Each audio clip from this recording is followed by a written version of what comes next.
В Уфе самый настоящий цифровой бум.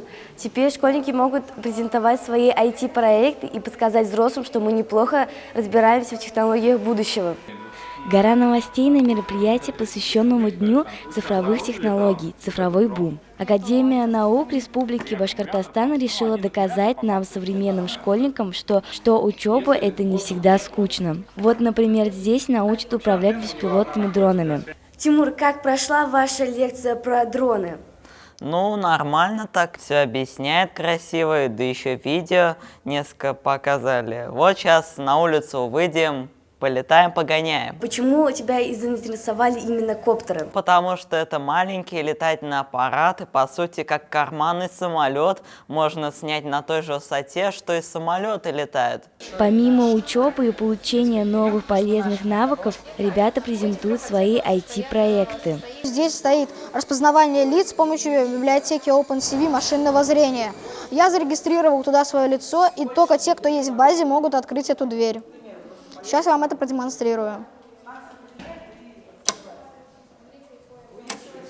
На этом празднике есть отличная возможность найти единомышленников по увлечениям.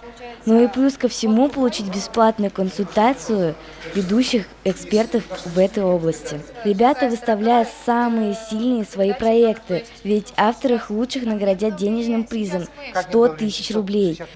Расскажите о своем проекте. Здесь представлены умные дома и навесная трасса.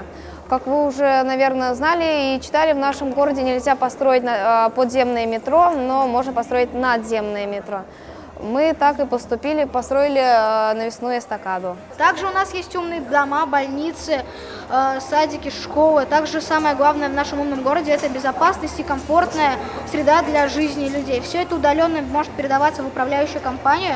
Из умного дома считываются показания силы тока, влажности воздуха, температуры воздуха, датчика скорости потока воды.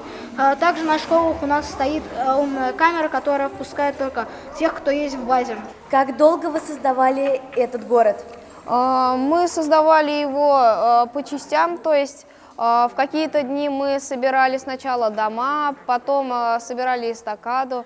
Но вообще этот проект был сначала моего коллеги, а я уже потом присоединился и делал навесную дорогу. Этому проекту уже год, вот недавно исполнился в феврале.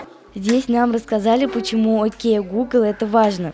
Поделились секретом работы с интернет-площадками. Формат научно-популярных праздников все чаще и чаще проводится в Уфе. За такими методами обучения стоит будущее. Это куда лучше уроков и домашних заданий.